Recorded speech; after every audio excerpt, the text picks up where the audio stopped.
तो हेलो दोस्तों, स्वागत है आपका हमारे चैनल पर। आज के वीडियो में कक्षा 10वीं का गणित का पेपर देखने वाले हैं। तो यदि आप चाहते हैं कि आपके एग्जाम में पूरे में से पूरे मार्क्स आए, अच्छा स्कोर कर पाएँ आप, तो इस वीडियो को जरूर देखिए, क्योंकि हम इसमें आपको फुल सॉल्यूशन सहित बताने वाले हैं। ठीक है, तो आप देख सकते हैं यहाँ पर हाई स्कूल एग्जामिनेशन मैन 2024। ठीक है, मैक्सिमम 75 मार्क्स का आपका पेपर रहेगा। तो यहाँ पर पहले कुछ इंस्ट्रक्शन दिए हुए, ठीक है। इसके बाद यहाँ पर देखिए आप, ठीक है, ये देखिए आप।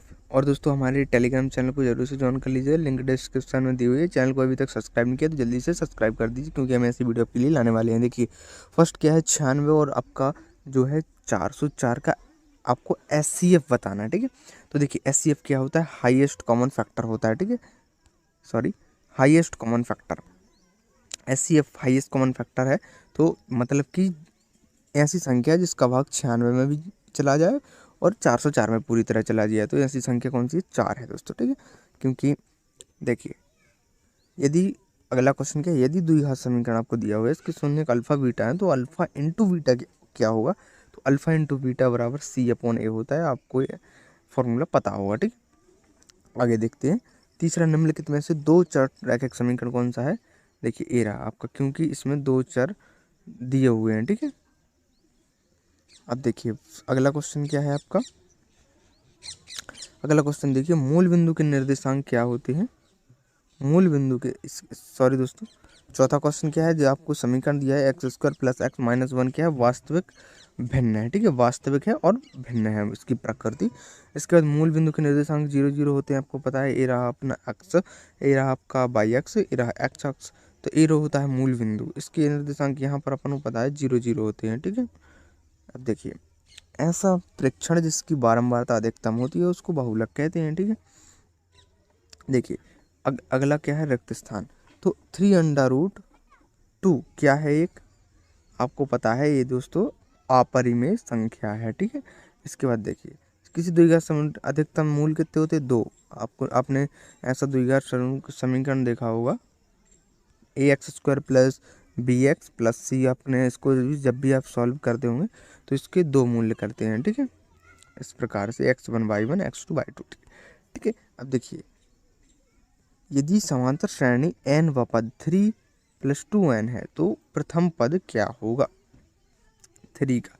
तो प्रथम पद क्या होगा, 5 होगा। ठीक है, प्रथम पद क्या होगा, 5 होगा। अब इसी प्रकार से आप पूरे खाली स्थान देख लीजिए और ये रहे उसके आंसर। ठीक है, अब आगे बढ़ते स्क्रीनशॉट ले लीजिए। सही जोड़ी, तो आपको पता है सही जोड़ी जो है आपकी त्रिकोणमिति से ही आती है। तो देखिए, ज़्यादातर सही जोड़ी आपको त्रिकोणमिति से देखने को मिलेंगी। तो फर्स्ट को आपको इससे मिला लेना, सेकंड को आपको इससे, थर्ड को आपको ए से, फोर्थ को आपको सी, और फिफ्थ को आपको मिला लेना है एच से, और सिक्स को ई से। ठीक है, इस प्रकार आपकी सही जोड़ी होगी। अब देखिए, एक शब्द एक वाक्य में उत्तर संख्या जो है 5005 के अभाज्य गुणनखंड लिखिए। तो अभाज्य गुणनखंड आप देख लीजिए, यहाँ पर 5 × 7 और 11 × 7, तो ये आपके अभाज्य गुणनखंड हो जाएंगे। रैखिक बहुपद की घात कितनी होती है, देखिए रैखिक बहुपद ए है दोस्तों, रैखिक बहुपद, इसकी घात कितनी है, इसकी घात 1 है। ठीक है, और आपका जो है द्विघात बहुपद में ऐसा होता है, जैसे कोई भी अपने यहाँ पर लिखा, यह इस प्रकार से होता है रैखिक बहुपद। तो यहाँ पर घात कितनी, 2 होती है। अब देखिए, सॉरी दोस्तों, वो बहुपद होता है, बहुपद की घात 2 होती है, रैखिक बहुपद की घात 1 होती है।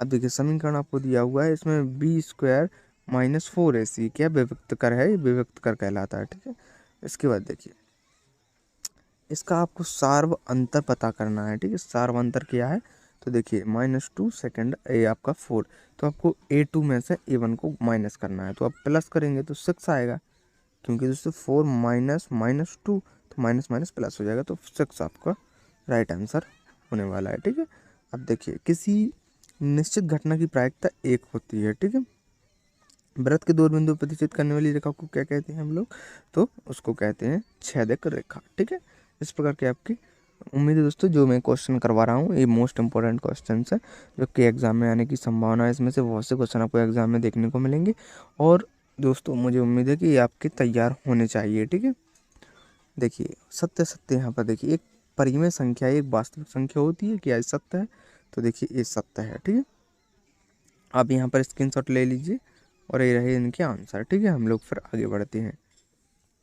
ठीक है। इसके बाद देखिए 140 के गुणनखंड को गुणनखंड के रूप में कैसे व्यक्त करेंगे, तो देखिए 140 को आप यहाँ से सिंपली गुणनखंड के रूप में व्यक्त कर सकते हैं।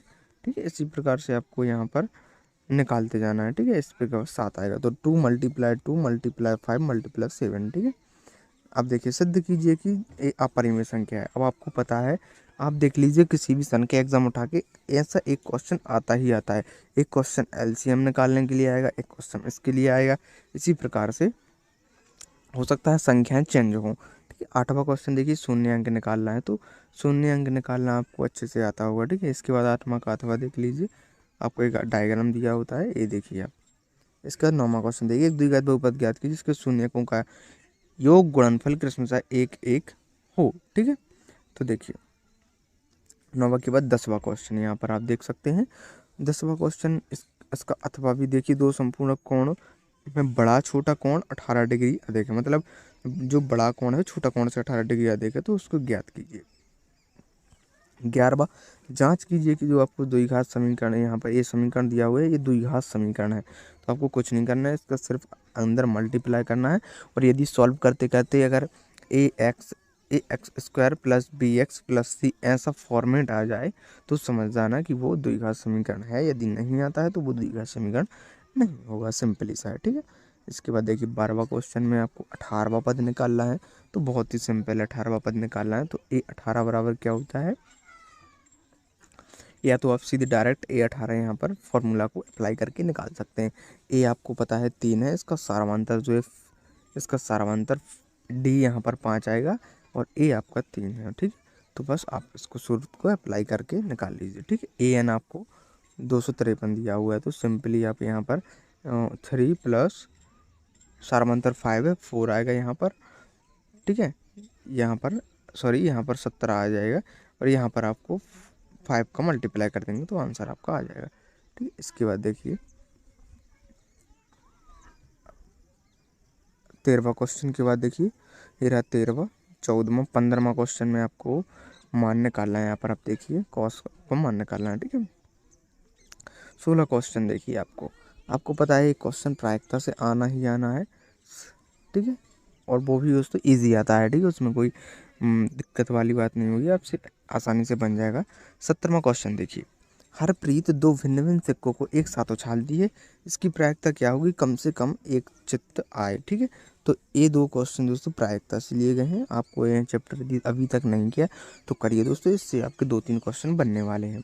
इसके बाद देखिए 18वां क्वेश्चन हमारा, ये दोस्तों जो क्वेश्चन है बहुत बार रिपीट हो चुका है आपकी एनसीईआरटी बुक में, उदाहरण में यहाँ आपको मिल जाएगा। जो मीनार वाला क्वेश्चन होता है उसका उन्नयन कोण हमें ज्ञात करना होता है, तो आप इनको अच्छे से करके जाइए। 19वां क्वेश्चन देख सकते हैं आप यहाँ पर, 20वां क्वेश्चन, इसके बाद देखिए 21वां और आपका 22वां। ये कैप्सूल वाला क्वेश्चन भी दोस्तों बार बार रिपीट होता है, तो इनको आपको अच्छे से तैयार करना है। ठीक है, ये रहा आपका 23वां